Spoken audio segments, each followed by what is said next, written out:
What's good, YouTube? Slender Revolution X here, coming to you guys today with a video about our whole new format in the OCG that we're obviously expecting to get to in the TCG, because, I mean, it all trickles down to Konami being in Japan, and then trickles down to us being here in America, and it's going to be, I'm assuming, probably about 2 or 3 months, as it usually is, before we get these rulings.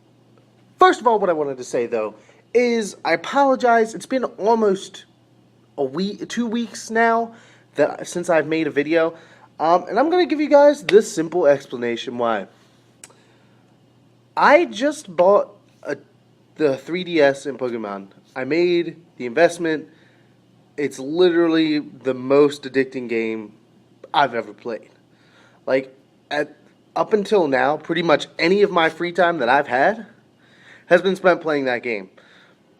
So I do apologize for not making videos recently, but that is no reason for you guys to stop watching, because it's not like, I mean, at this point I'm kind of back into my regular,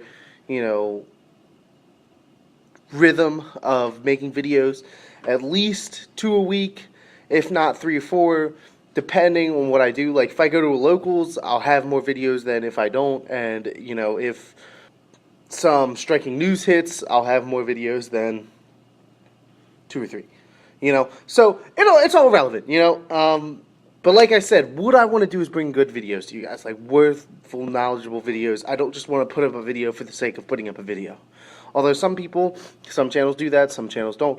It's just not my thing. So back to what we were talking about originally. So no longer in the OCG, after this comes through, will you be able to draw your 6th card if you go first. This is an amazing rule. It's been proven time and time again in a lot of different card games. It's how Kaijudo does it. It's how I believe Versus worked. I could be wrong. I think Versus you drew 2 cards. I think this is amazing. Like, now you won't get, the most overpowered thing is to win the die roll in this game. And it's terrible that essentially, I would say a solid 7 out of 10 matches are decided simply on the die roll right now, just strictly because first term is so OP. Being able to go first is so OP in this game. So you won't see people going off first turn anymore.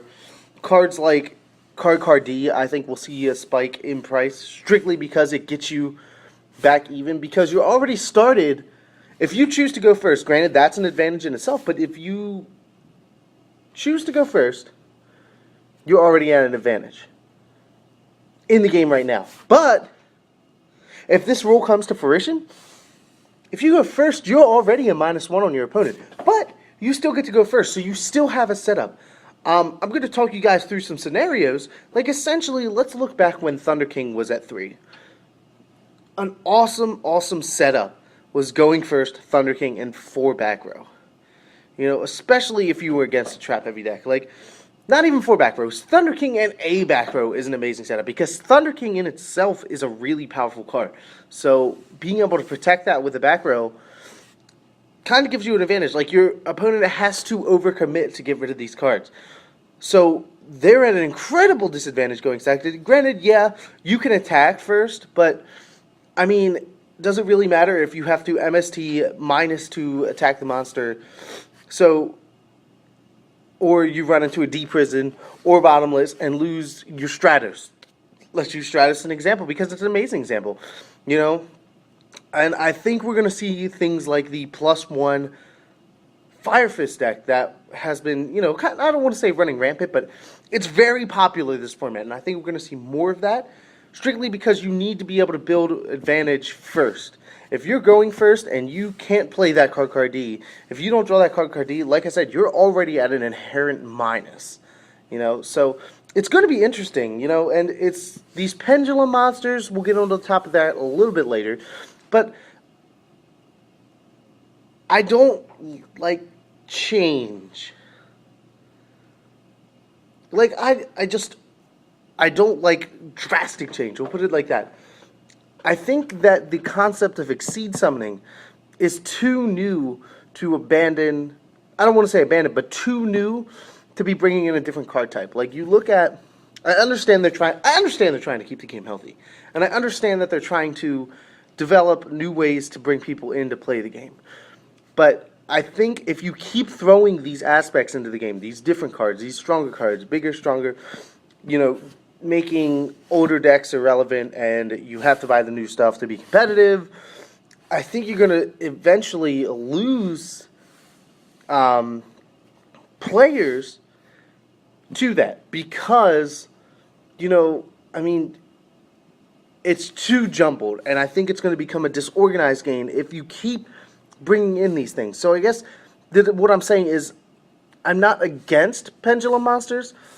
I just don't want it to be the straw that breaks the camel's back, in the fact that I think this game could become very fragile if these cards keep coming out. I mean, you look at Synchro Summoning was a huge thing when it first came out. I mean, it's a really cool concept to be able to do that. And then we had Exceed Summon, which were, another innovative concept that allowed older decks to be more present. Things like gadgets, because the Exceed Summon were allowed to be a little bit more competitive, and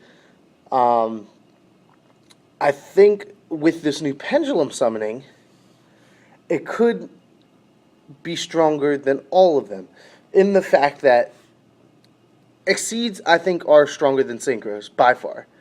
The accessibility, the toolbox ability there is insane. So now we're taking that a step further into Pendulum Summoning.